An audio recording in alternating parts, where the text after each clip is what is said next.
Hazrat Anas radiyallahu anhu says the Prophet sallallahu alaihi wasallam arranged meat and bread on the menu in the wedding banquet of Hazrat Zainab radiyallahu anha, the daughter of Jaish. So he sallallahu alaihi wasallam sent me to invite the people to the banquet. So some people came along with me, ate the food and then went away. Thereafter some more persons came and they also departed after eating meal. So the people whom I would invite would come, consume the food and go away until I found no more people to invite. He sallallahu alaihi wasallam asked me to carry the food away, whereas three men were still chatting there in the house.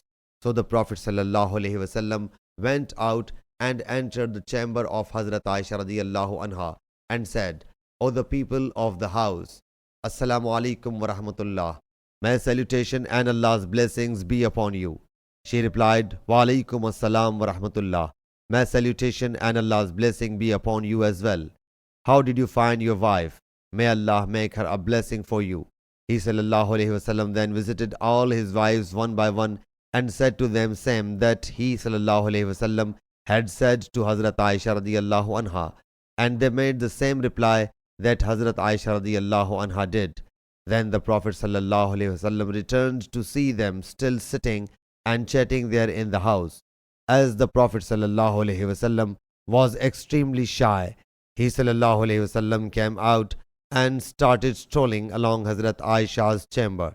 I had forgotten whether I or somebody else went to notify him that they had gone.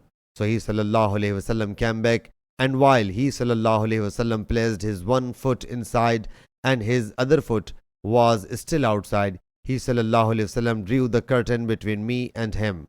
And then the verse about veil was revealed. Sahih Bukhari, Hadith number 4793.